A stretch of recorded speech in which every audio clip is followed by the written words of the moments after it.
to share something with you. That might put me in a very negative light, yeah. Relationships are not my forte. See if someone grabbed up my wife or something, completely different ballgame. I'll walk away from here, and this has been like a therapy session.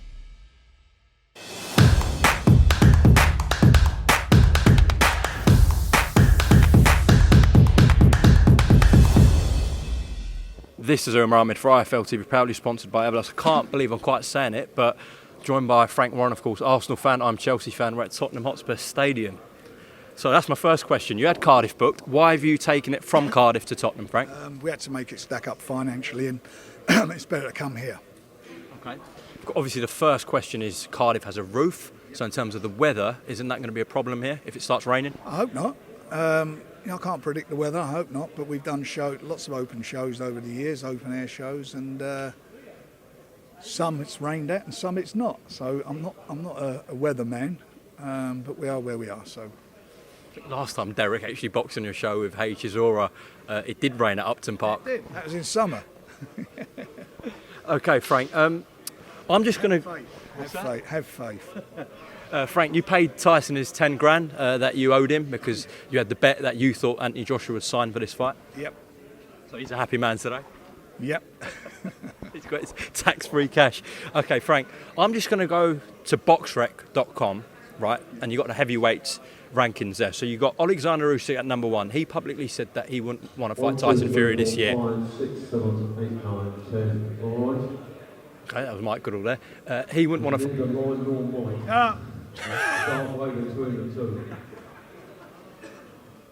He didn't want to fight Tyson. Fuck's sake. Frank, I'm just going to go down BoxRec.com for the heavyweight rankings. You got Alexander Usyk at number 1. He publicly said he won't fight Tyson Fury this year. That is scheduled for next year, early next year, with Fury and Usyk for the undisputed.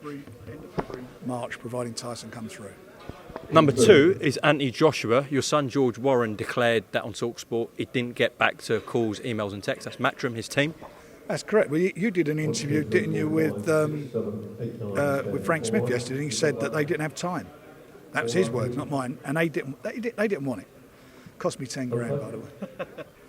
Okay, number 3 is Deontay Wilder. He's already boxed him 3 times, knocked him out twice, and he's just fought recently, Deontay Wilder. Andy Ruiz, I know you guys reached out to PBC, but they want him to fight Wilder. I understand he's fighting. Well, they've made it, haven't they? The WBC have ordered it. Okay, so that's him boxed off. Number 5, Dillian Whyte. He boxed him in April as a WBC mandatory and knocked him out. Number 6, Joe Joyce. Both Frank Warren fighters, Tyson Fury and Joe Joyce. Why couldn't that be made? Because he wasn't ready. He had been in a camp for his previous fight and he needed a break. He's having a break and he's on holiday and said he wouldn't be ready for early December. Okay. I guess people could... Originally it's going to be early November. We were going to go on the 12th. We only pushed it back to December because we were trying to accommodate Joshua. I know Joe Joyce said he'd be ready for December 17th against Anthony Joshua. Could you have not pushed Tyson's fight back a couple of weeks? No, because if he's got to fight, if he comes through this fight against Derek, that fight's got to happen with Usyk. It's got to happen at the end of February, early March. He's got to have a break in between the camp. You don't want to go straight into another camp, and that's an important fight. That's the reason he's having this fight, because he needs a fight. So I can't push that and then push the other one back, which is the real big one, the unification fight. Okay. Number 7 is Luis Ortiz. Did you guys reach out to PBC to make that fight? He got done, didn't he? Got beat. Okay. Number 8 is Joseph Parker. Never happened. Tyson and him are best mates. Number 9 is actually Derek Chisora. And they're the independent rankings. And look, you know what? I hear what some people are saying, but at the end of the day, we tried to make the fight with Usyk. He said he couldn't make it. Not that he ran away from it. He just said he won't be ready. And the Joshua thing, I mean, we all know what went down there, and we are where we are with that. So Derek's the next guy available, and that's where we were. Now, you touched upon some of the criticism there's been. It seems like the British public have decided they won't buy into this fight. So what do you say to them? Well, we'll find out if anyone's going to buy into it, won't we? What would your reasoning be, though, to tune into this fight after the first 2 fights, especially the second one? Well, my reason is you want to see Tyson Fury. He may not fight here again for a long, long while. That's the reason. He wants to fight here, but he may not be here for a while. And he needs, as I said, he needs this fight. And I believe that Derek will give a good account of himself. Do I think he'll beat Tyson Fury? No, I don't. Do I think that Joshua would beat him? No, I don't. Do I think Usyk would beat him? No, I don't. I think he's the best heavyweight of his generation. I think he's a standout heavyweight at the moment. Okay. Frank, Derek Chisora is managed by 258. That's Anthony Joshua's company. So people are asking, how comes you can make the deal with Chisora and 258, but not with Anthony Joshua and 258? Well, ask 258. We wanted to make the deal. Ask 258. Well, I'm sure they'll have a few guys here today, so we will ask them. Ask them. And and the bottom line, listen, all those people are asking, ask them to watch the interview you did yesterday with Frank Smith, and they'll tell you why it's not happening. So when you spoke to 258 about this Derek Chisora fight, did you guys say what happened, what on earth happened with the Anthony Joshua negotiations? No, I didn't. I spoke to Derek direct. Yeah, I just cut through it, went direct, and he said then get in touch with his girl works with him and his management, and they've dealt. I've not even had a conversation with them. That was dealt with. I'll let the lawyers wind up doing all the deal. Frank, how was that dealing directly with Derek Chisora? That's right. He said he wanted to fight. So I said, fine. I said, this is how much it is. There's no more money, what he wanted. I said, this is it, take it or leave it. Another thing the public are talking about, and I appreciate Tyson Fury's his own man, this is not you, but he set a public deadline for the Anthony Joshua fight, but he didn't for Derek Chisora. So can you make comment on that? Why? Because I said we'll make the fight.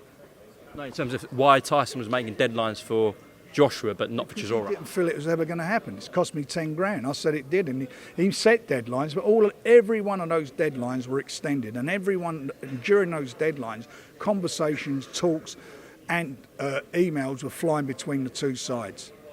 What he kept saying to me, he ain't going to sign this. He's not going to sign it, and he was right. Frank, do we, all due respect to Derek Chisora, he's done a lot of good things for British boxing. Do we have to treat this as a tune-up fight for Alexander Usyk early next year? Look, I can only tell you what I believe. I believe in Tyson Fury, and I believe he beats everybody. And I believe that Derek Chisora will come and give him a fight. And I believe also in heavyweight boxing, sometimes anything can happen. Anything can happen. Everyone thought Wallin was going to be a walkover. He had that bad cut. Everybody thought Ruiz in the first fight with AJ was going to be a walkover. But I just think Tyson's too good for all of them. So, and he's a star. He's a box office star. Frank, what's the capacity going to be here on December 3rd? Full capacity. No, what is that at Tottenham, do you know? I think it's about 70. Do you think it will sell out? Hope so. Tickets go on sale this Friday. You can purchase them. How do you think this does on box office, BT Sport box office? I think it'll do well. I think it'll do well. There's no football, is there? There's no team clubs. No, the Premiership's being held up, and all that's going on at the moment, it'd be the World Cup, but this would be this is something for everybody to watch and get into it. And it's a good card. We've got a great fight, main support bout, great fight. Yeah, Frank, I know you've always tried to put the best cards on, but for this one, do you think the undercard has to be exceptionally good? Yes. Okay, fair enough. I know you've got Daniel Dubois in chief support against Kevin Lerena, former cruiserweight, of course, from South Africa, now campaigning at heavyweight. Why him? Because he was available. He's a good fighter. He's only lost one fight. That was, I think it was about 8 years ago, and he reversed that decision and knocked the guy out who stopped him, Muller, whatever his name is. And the cruiserweight thing, he's not been a cruiserweight for a while. He's older now. Usyk was a cruiserweight. David Hay was a cruiserweight. You go through all these guys. They were all cruiserweight. Holyfield. I mean, if you can't make cruiserweight, you're a heavyweight. He's a southpaw, and I think he's going to give Derek a few problems to answer. Daniel even. Sorry, I'm trying to sell Derek, and he'll give Daniel a few problems to answer. Okay. I know there's a fair few other fighters ranked in the WBA that Daniel could have fought. Did you guys reach out to the likes of Michael Hunter, Martin Bakole? For Daniel? For Daniel, Michael Hunter's got a contract, hasn't he? I'm not sure what's going on there, but But Martin Bakole, was that an option? I think we may have looked at that. I'm not sure. I think we had a conversation about it, but we are where we are. We've got a good opponent. There's nothing wrong with that opponent.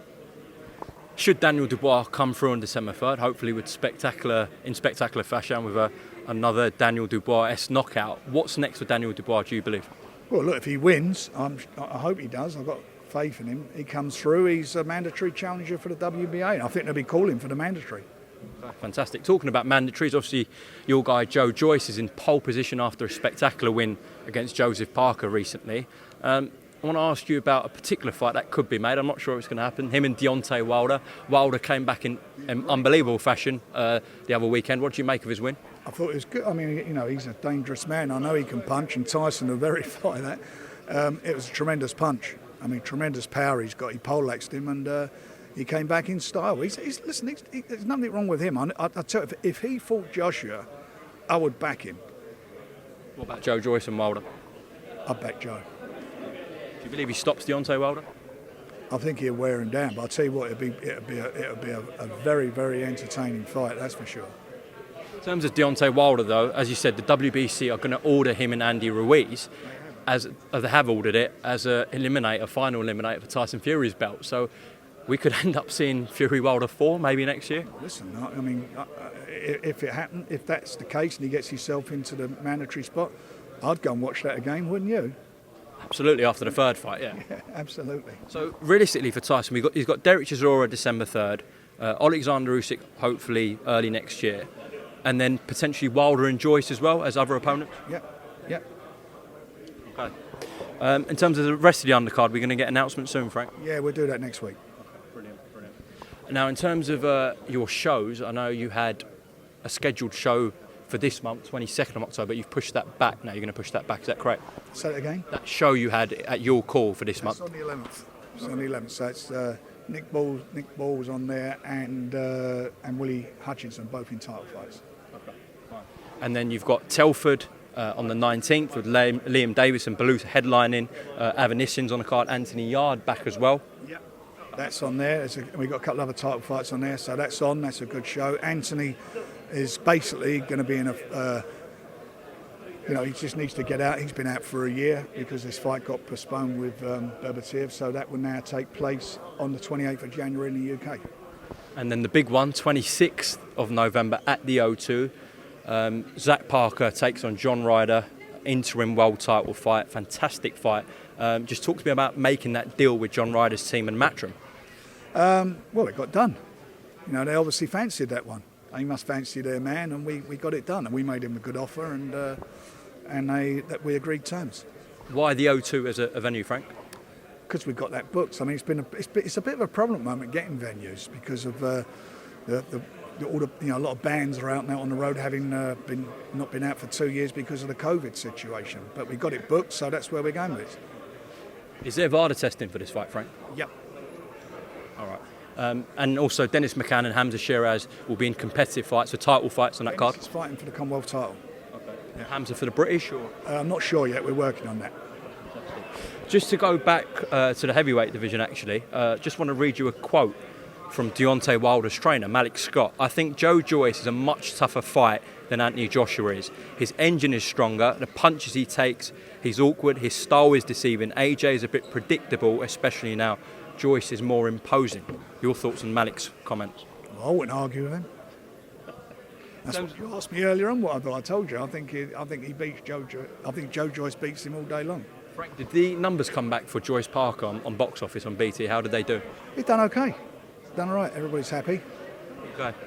I think that's about it, Frank. Actually, a couple of more things. There was that Daily Mail article circulating, which I know Jeff Powell edited. He took some quotes out from yourself. Just wanted you to address that. It was regarding Conor Benn and you being aware of other failed tests. Why did Jeff write that? Do you know? I don't know. I mean, I didn't say that, and it was removed, a quote. Okay.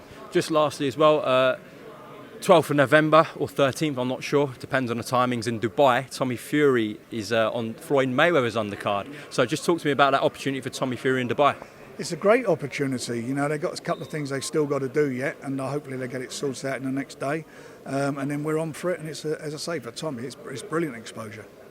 So Frank Warren, thank you very much for talking to IFL TV. Hopefully we get some fireworks at this press conference today. This is being filmed before the presser. Fireworks on the night. That's when we want the fireworks, when they're in the ring. Well, you can bring a bit of success to Tottenham Hotspur Stadium. You can do that. Frank, thank you very much for your time, and we'll speak soon, all right? All right, mate, see you.